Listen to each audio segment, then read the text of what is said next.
चातुर्मासात ह्या 20 नियमांपैकी एक नियम अवश्य पाळावा. चातुर्मासाच्या नियमानुसार ह्या दिवसात सूर्योदयापूर्वी उठून भगवान विष्णूंची पूजा करावी. या दिवसात वाईट विचार आणि गोष्टी मनात आणू नयेत. चातुर्मासात राग आणि वाणीवर नियंत्रण ठेवणे तसेच इतरांबद्दल वाईट बोलणे टाळले पाहिजे. असे मानले जाते की चातुर्मासात दिवसातून एकदाच जेवावे, जमिनीवर झोपावे आणि उपवास, जप, तपस्या, साधना आणि योगासने करावीत. या महिन्यात भगवान विष्णू शयनगृहात असतात, म्हणून ह्या काळात लग्न, साखरपुडा, गृहप्रवेश इत्यादी शुभ कार्य करू नयेत. देवासमोर हळदी कुंकवाचे स्वास्तिक काढावे. उद्यापनाला हळदी कुंकू करंडा सुवासिनीला देऊ शकता. नित्यदान: दररोज देवासमोर एक धान्य व दक्षिणा ठेवावी, याला नित्यदान म्हणतात. किंवा दर द्वादशीला देवासमोर धान्य ठेवून सत्पात्री किंवा मंदिरात दान द्यावे. उद्यापनाला सत्पात्री सात्विक व्यक्तीला जेवायला बोलावावे किंवा शिदा द्यावा. पृथ्वीपूजा: रोज देवघरात जमिनीला पाणी लावून पुसून स्वास्तिक, लक्ष्मी पाऊल काढून हळदी कुंकू, माळा, वस्त्र वाहून दूध साखर दाखवून ओटी भरावी. उद्यापनाला आईला साडी नेसवावी. पृथ्वी म्हणजेच आई मानून आपल्या आईला वस्त्र देऊन उद्यापन करावे.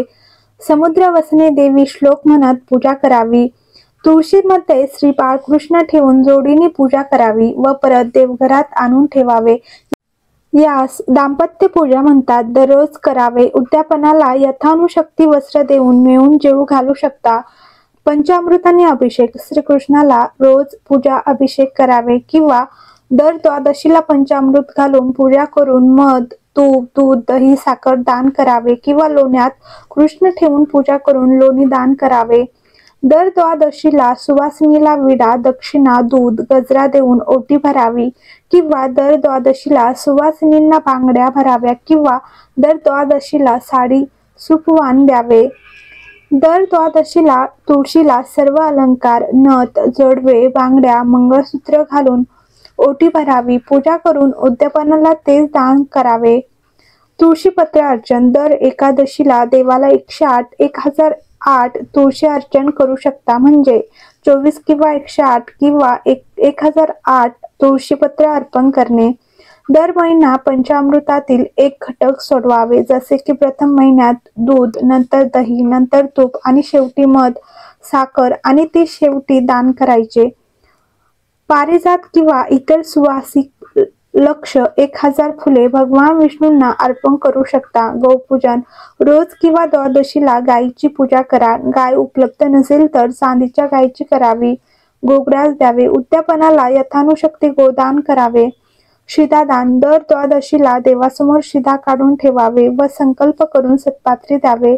नित्य देवदर्शन: मंदिरात जाऊन दर्शन, प्रदक्षिणा नियम करू शकता. दीपदान: दररोज तुपाचा दिवा लावायचा. दर द्वादशीला दिवा लावून दीपदान किंवा समयदान करणे. मंदिरात तेल दान देणे. लक्ष संकल्प: लक्षवाती करणे, लावणे किंवा देणे. लक्ष ओटी भरणे, लक्ष नमस्कार किंवा लक्ष जप असे करणे संकल्प करू शकता.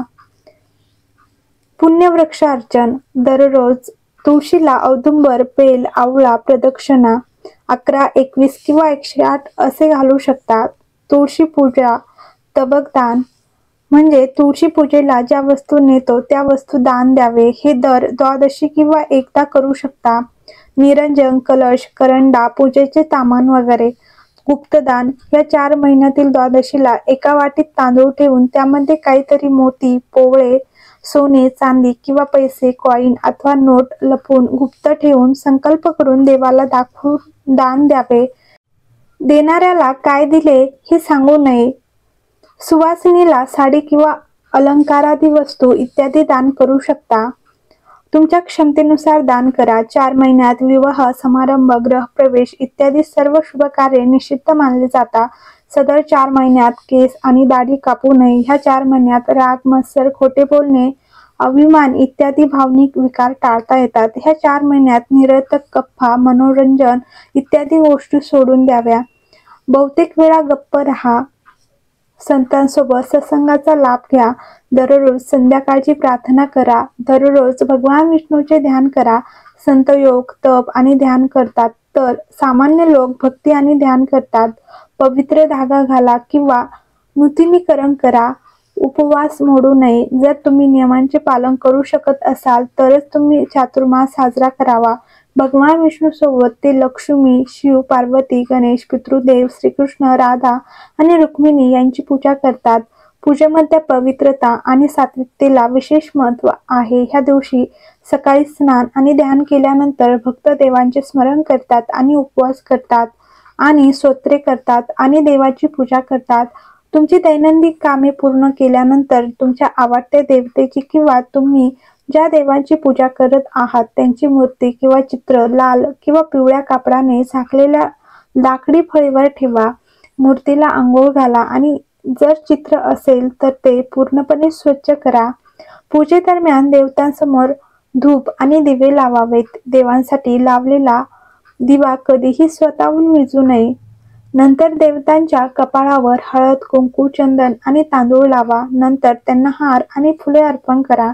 नंतर त्यांची आरती करा. पूजेदरम्यान अनामिका करंगळीच्या शेजारील असलेल्या बोटाने सुगंध, चंदन, कुंकू, अबीर, गुलाल, हळदी लावावी.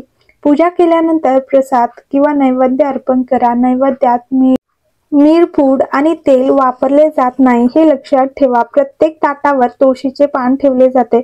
शेवटी आरती करा. कोणत्याही सणात किंवा या दिवशी कोणत्याही देवी देवतांची पूजा केली जात असली तरी त्यांची आरती करून आणि नैवेद्य अर्पण करून पूजा संपते.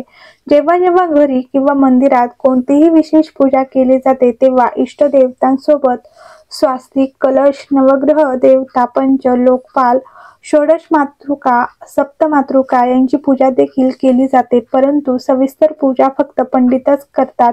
म्हणून तुम्ही पंडितांच्या मदतीने ऑनलाईन देखील विशेष पूजा करू शकता. पूजा योग्यरित्या पार पडावी म्हणून विशेष पूजा फक्त पुजाऱ्यांच्या मदतीनेच करावी. काळे कपडे घालणे टाळा.